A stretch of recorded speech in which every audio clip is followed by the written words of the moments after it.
I'm Brad, and this is Sabot Woodworks. Today I want to talk about two unique planes that I recently acquired, the Stanley number 98 and the Stanley number 99 side rebate planes. They're fairly tiny, if you can even call them a plane. They easily fit in the palm of your hand, and they have just sort of one very specific use. And I kind of want to do a bit of a deeper dive on these because you don't see these or really any sort of tool like this in any sort of videos reference hand tool woodworking. So my intent with this video is we'll take these apart, we'll do a little bit of a deeper dive on them, and then we'll get them cleaned up over at the wire wheel. Because overall they're in good condition, but they do have a little bit of grime on them just from their age. So we'll get them cleaned up nicely at the brass wire wheel, get them reassembled, and then we'll talk through its actual use. So let's get to it.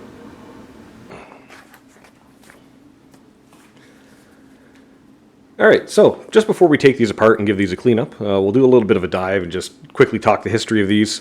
So the Stanley number 98 and 99 are a right and left-handed plane. Yes, I know it seems opposite, but it's the way you would hold these to actually do the cutting. These came out in 1896 and they ran in manufacturing up until about 1942. My 99 has the patent date on it, and so this one originates from anywhere between 1896 to about 1905, and then my 98 came right after, and that comes from about 1906 to somewhere about, I think, 1920-ish. So well over 100 years old, and all in all in pretty good condition. There's really not much to them. We'll just move the 99 aside because it's just a mirror image of the 98. You've got the hand knob, you've got a angled cutter, you've got a thumb screw and a little pressure cap to hold the blade in place, and you have sort of the lead edge of the skate where if you unscrew it on the back, so you can unscrew this and then you can take this front piece of the skate off and flip it upside down, and it kind of acts as a bullnose plane. So if you're trying to get up into a corner, instead of having all this lead edge, you're going to have just a very, very fine piece. You can kind of see it right here. This little fine piece there, and then it's just a little corner cleanup with a chisel. So all in all, these are, as you can see, pretty decent condition. I'm really happy with them. I'm going to give the totes just a little sand and cleanup and refinish. But all in all, I'm quite happy. The later models, I think in 1920 onwards, they had a little bit of a groove back here and a depth stop that you could install. These ones don't have that, so they are the earlier models. But yeah, so these are ones that you don't really see very often. Stanley also came out with, I think it was a 71, I can't remember. But it was kind of like a two-in-one where they sort of put the two together. It wasn't quite this big, but they had the blades going each way so you can cut in both directions on the same plane. So instead of needing two planes, you only had the one. But at the end of the day, I kind of like these. They're a little more individual, a little more fun. And yeah, so I'm quite happy with that. So let's take these apart.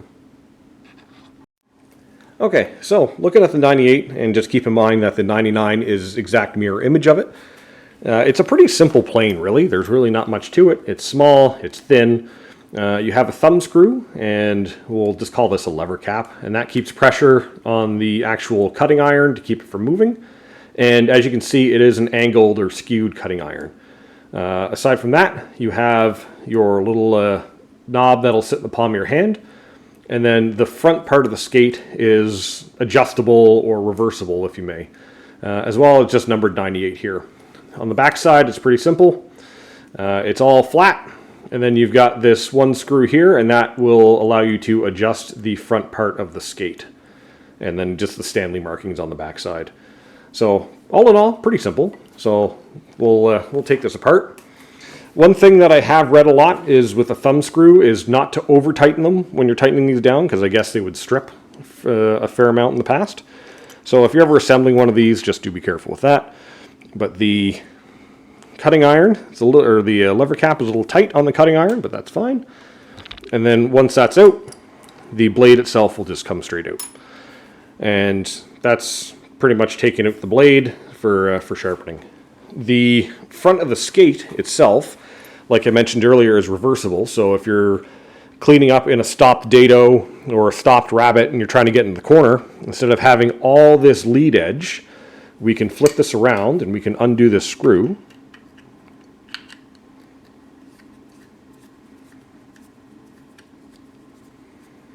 And it's not the smallest of screws, but it's not overly large either, so make sure that you don't lose it. So once you take out the screw, you can take out that front skate, and then you can turn it around, and it sits up in this little groove quite nicely. And then after that, you could screw it back down. So now, when you're cutting, we'll just flip that back around to see the actual cutting side. So now, instead of that big lead edge, now all we have is just this tiny little piece here to sort of give it a little bit of support in front of the blade, and then you just take a chisel and just clean up that small little area, which is a lot easier than the entire lead edge of the actual skate itself. And then lastly, we'll take off the knob. Come on. There she goes. Probably hasn't been taken off in a long time.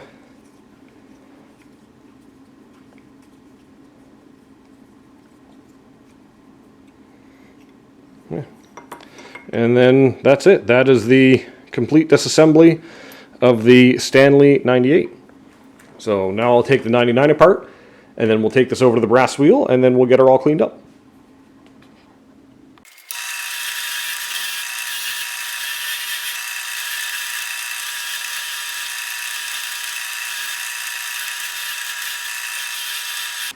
So if you have a knob or front tote or whatever you wish to call it that's sort of dinged up and needs to be refinished, one thing that I find handy is I put a corresponding size bolt through it with a washer and a nut on the back end and cinch it together.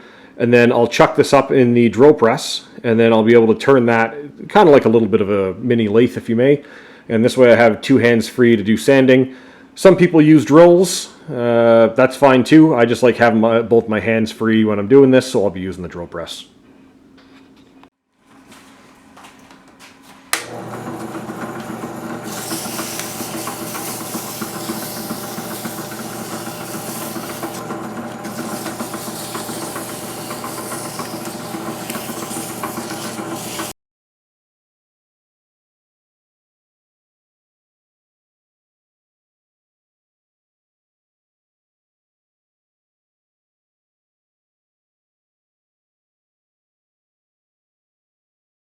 Okay, so now that we've got everything cleaned up, the blade sharpened, the handle sanded and oiled up, let's put this Stanley 98 back together.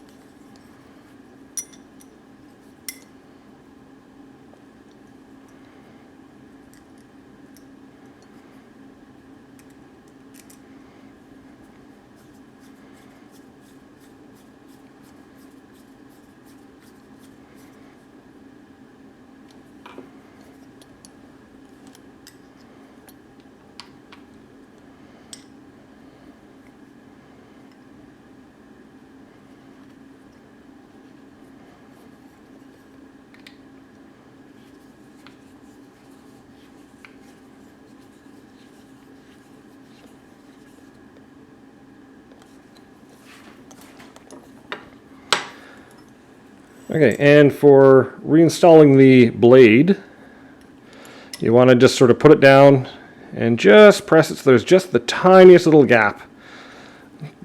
I don't know if you can really see it, but there's just a tiny little gap there. And then when we do some test cuts, we'll be able to dial that in as required. And we'll just get the little lever cap situated back up here. It's a little tight, so it might be a little finicky. There we go. And remember, don't over tighten with the thumb screws because you don't want to strip anything.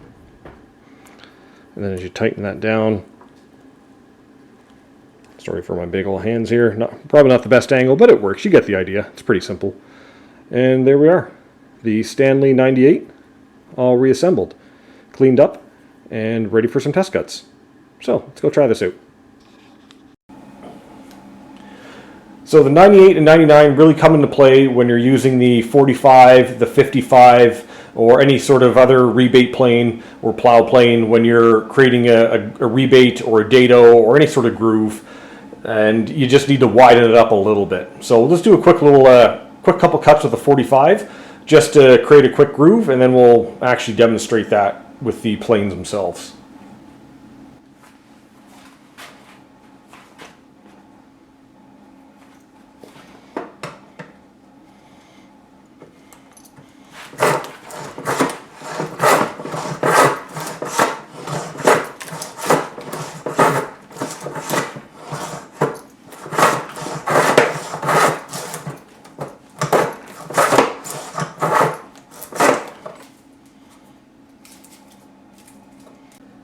Okay, so for example, with the 45, now that we've got our groove cut, let's say this scrap piece of wood here represents a drawer bottom or what have you. And I know this will fit, but let's just say that it was too big for it to actually fit, and you just needed to just shave off just the tiniest hair. Instead of trying to fiddle with your entire setup for your 45, because you may have to be making other cuts on other boards of the same size. Here you can take your 98, and because it's smooth on the back, you can just place it into the groove, and then as a side rebate plane, you can just push it through, and it'll begin taking gentle little cuts. See, I'm getting some wispy little shavings here, just gentle. And then you can work it back just ever so slightly to get a perfect fit for your drawer bottom, for example. All right, everybody, so there we have it, the Stanley number 98 and 99 side rebate planes. These are a lot of fun to use, and like I said, they just fit in the palm of your hand. They're really not that big, and they're pretty straightforward. There's not a lot of components, not a lot of adjusting. Just keep the blade sharp, have it extended, and you're good to go. The 98 cut nice wispy shavings. I didn't use the 99, I only used the 98 just for the example. And it's also a lot of fun anytime I can pull out the 45 to get a groove or a dado or a rebate cut.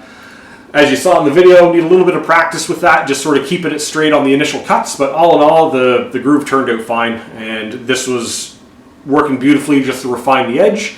So if I did have to do any drawer bottoms, it wouldn't be a problem.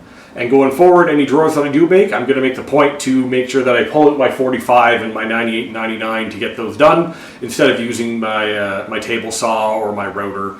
Because if something's going to go wrong, I can easily stop with one of these planes, where if you're on the table saw, for example, and something's going wrong, it's going wrong fast, and that piece is going to be ruined, and hopefully you still have all your fingers attached after that. But yeah, so these were a lot of fun. Hopefully you learned something, and learned something about a new plane, because I have not seen very many of these in any videos ever. I think Paul Sellers, I don't remember if he has them or he talked about them in one of his videos, and I saw one where somebody had a beautiful tool cabinet that they built, and they pulled these out to quickly talk about where they were seated, and that was about it. So that sort of sent me down my little road of learning the 98 and 99 and figuring out what they were for, and then I eventually found some of these locally and picked them up for a pretty good price. So honestly, I can't complain. So if you enjoyed this video, please consider dropping or leaving a like.